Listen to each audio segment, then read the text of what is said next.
Oke guys, selamat datang di chat terakhir. Di episode kali ini kita bakal membahas sebuah cerita yang dijamin bikin kamu takut sendirian, berjudul Kaso. Akan ada banyak misteri yang perlahan terbuka, keanehan demi keanehan akan membawa kita ke satu momen yang paling mengerikan, dengan sebuah plot twist yang mungkin sama sekali nggak kalian duga. Kalau kalian sudah siap, kita langsung saja bacakan chat horornya. Oke, kita langsung saja bacakan chatnya. Ini percakapan antara Dika dengan Sari ya guys. Ini dilakukan di jam 22:28. Oke, ini udah hampir malam banget. Dimulai dari Dika. Sar, lu udah tidur? Belum, Dik. Kenapa? Bapak gimana kondisinya? Oh, berarti ini Dika sama Sari ini adik kakak ya guys ya. Itu dia, gue bingung. Bapak dari tadi batuk terus, tapi batuknya aneh. Kayak ada yang nyangkut di tenggorokan, tapi nggak keluar-keluar, katanya. Udah dikasih obat yang dari puskesmas. Oke, berarti ini posisinya bapaknya lagi sakit. Kemudian cuman anehnya di sini kayak ada yang nyangkut di tenggorokan, tapi nggak tahu itu apa. Udah, tapi nggak mempan. Badannya makin kurus. Padahal baru seminggu gue di sini. Gue ngerasa ada yang nggak beres sama rumah ini, kata Dika. Oh, berarti Dika nih mungkin dari perantauan, kemudian pulang ngerawat bapaknya karena lagi sakit ya guys. Nah, tapi seminggu ini dia ngerasa nih di rumahnya ada yang aneh gitu. Sah, lu dengar nggak? Berarti oke, ini Dika ngirim VN ya guys ya. Nggak jelas itu suara apa. Barusan ada suara di luar kamar bapak, kayak suara gelang, gemerincing, kring kring kring, kata Dika. Dik, lu kunci pintu kamar nggak? Kata Sari. Kunci? Kenapa emangnya? Jangan keluar kamar. Apapun yang lu dengar, jangan keluar. Oke, iya biasanya kalau misalnya apalagi udah tengah malam gitu guys, kayak jam 12, jam 1, kalau kita dengar suara orang ketawa atau biasa garukan di pintu atau apa, nah jangan dipeduliin, jangan tanya, jangan disautin gitu. Kalau bisa diam aja. Walaupun kita dengar itu anggap kita tidak dengar, karena itu biasanya datangnya dari yang nggak bisa kita lihat kayak gitu, gangguan yang nggak bisa kita lihat. Lu nakut-nakutin gue ya. Gue mau cek bapak, kasihan dia, sesak nafas. Dika, dengerin gue. Di keluarga kita ada warisan yang nggak semua orang tahu. Lu inget Nek Sumi? Inget. Kenapa? Dia penganut Kaso. Ilmu itu turun-menurun. Dan kalau pewarisnya mau meninggal, dia harus membuang sebuknya ke orang lain, supaya dia bisa mati dengan tenang. Iya, biasanya zaman dulu itu mereka punya pegangan diri sendiri. Pegangan ini dalam arti ilmu ya guys ya. Nah, mereka punya ilmu sendiri. Untuk mereka bisa meninggal dengan tenang, itu harus melepaskan yang tertaut di dirinya. Bisa ke anaknya atau dibuang begitu saja. Nah, kayak gitu. Biasanya yang hal kayak gitu itu bakalan meminta tumbal. Maksud lu, bapak kena santet keluarga sendiri? Bukan santet biasa, itu Kaso. Suara kerincing itu tanda kalau si pembawa lagi keliling nyari inang. Sah, bapak muntah darah, tapi darahnya aneh, warnanya hitam, dan baunya busuk banget. Ada sabuk-sabuk putih di dalamnya. Astagfirullah, itu sabuk ganas. Dik, cepat lari ke atap. Atap? Lu gila? Kaso cuma bisa lepas kalau atap rumah dibongkar. Kalau enggak, bapak bakal disiksa terus sampai jadi mayat hidup. Nah, Iya, kalau misalnya nggak dilepas, itu dia nggak bakalan bisa mati tenang guys. Itu bakalan nyiksa diri dia sendiri sampai sampai benar-benar ada yang mau menerima tuh ilmu turun temurun ini, atau eh, dengan cara lain ya, mungkin dengan penangkalnya. Nah, salah satu kasus ini itu dengan dibuka atapnya gitu. Gue dengar suara kerincing itu lagi sah di depan pintu kamar gue sekarang. Kering, kering, kering. Pintu gue dicakar sah, pelan banget. Gue lihat dari celah bawah pintu, ada kain putih kotor dan kaki yang pakai gelang logam kemerahan. Jangan buka pintunya, Dika, itu bukan bapak. Sah, pintunya terbuka sendiri. Lari, Dik, lari, kata Sari.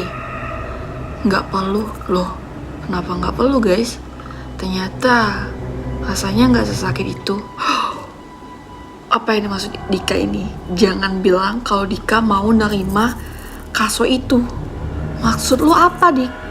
Bapak udah kasih barangnya ke gue. Gue baru aja niup serbuknya ke arah foto lu di meja ruang tamu. Coba cek lehermu. Sah, dingin nggak? Jadi ini maksudnya Dika jadi perantara supaya kaso ini turun temurun ke Sari gitu guys. Supaya bapaknya itu bisa meninggal dengan tenang. Maksud Sari ini supaya dibuang ke atapnya itu kan, supaya kasonya ini lepas. Tetapi Dika ini sebagai perantara, serbuknya turun ke Sari. Nah itu bakalan serem banget ya guys ya. Nah, apakah kalian ada cerita, mungkin keluarga kalian ada nurunin ilmu, atau biasanya kalau selain ilmu biasanya itu ada pegangan barang. Yang paling identik itu keris guys. Nah, keris itu identik banget. Biasanya untuk pelindungan diri, untuk kebal, nah untuk kekayaan. Nah, itu biasa juga ada. Nah, ini juga salah satunya itu kaso sebagai mungkin ilmu penahanan diri gitu ya guys ya. Oke, kita lanjut cerita selanjutnya. Ini cerita antara Allah. Berarti ini dengan Allah ini namanya. Kemudian ini percakapan antara ibu dan suaminya ya, mama dan papanya. Oke, dimulai dari Allah. Ini udah jam 11 malam ya, udah 2. Pak, kamu masih di kantor? Iya sayang, bentar lagi pulang. Kenapa? Baskara sudah tidur? Sudah di boxnya. Tapi aku dengar suara itu lagi. Suara apa? Kata papanya. Tangisan. Kan sudah ku bilang, mungkin itu bayi tetangga. Bukan Reno, ini bukan tangisan. Ini suara wanita. Dia nembang Jawa di pojok kamar kita. Lirih banget. Lah, kamu cuma capek, kurang tidur sejak pulang dari rumah sakit. Oke, ini posisinya Allah lagi abis melahirkan, punya anak. Oke, dia ngerasa dia mulai ngeganggu. Kayak misalnya ada tangisan bayi, sekarang ada suara tangisan, ada suara wanita yang nembang Jawa guys. Nembang Jawa ini identik dengan misterius banget guys. Oke, kamu nggak paham. Tadi siang, penjaga rumah sakit di depan bilang sesuatu yang bikin aku merinding. Bilang apa? Kata suaminya. Dia bilang, waktu aku melahirkan, ada ibu gelandangan, Ibu Utun namanya, yang juga melahirkan anak laki-laki di sana. Tapi, bayinya meninggal.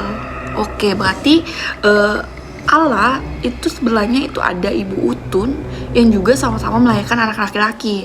Tapi sayangnya anak Ibu Utun ini meninggal. Terus hubungannya apa sama kita? Ibu itu gila Reno.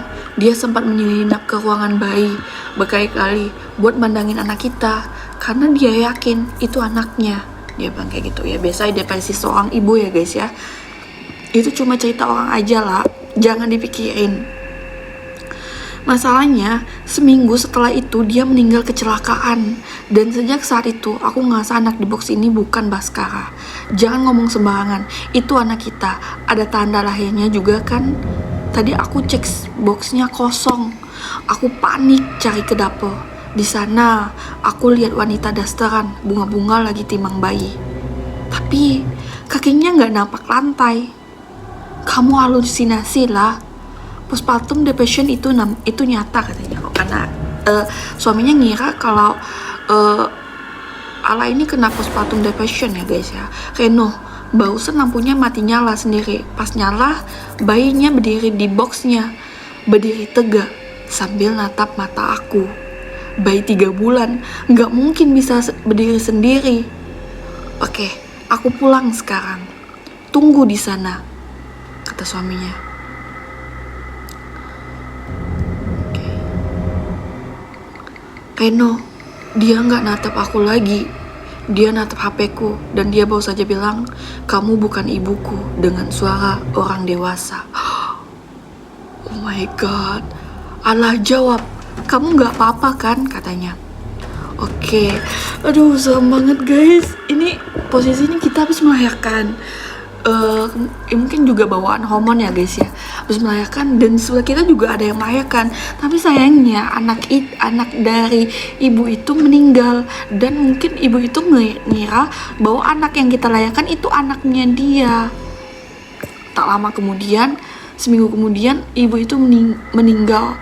Nah, khawatirnya ibu ini penasaran, kayak nggak tenang hidupnya, dia masih mengkhawatirkan anaknya. Kemudian anak kita ternyata, aduh, kayak dirasuki gitu ya guys, kayak ada yang ganggu dan bilang, kamu bukan ibuku.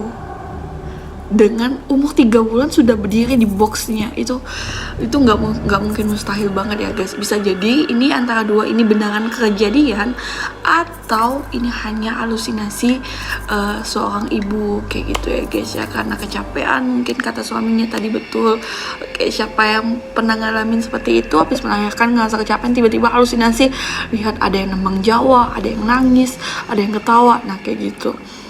Like dan komen, subscribe, jangan lupa ya guys, komen mau request judul apa selanjutnya. Terima kasih, sampai jumpa di episode selanjutnya.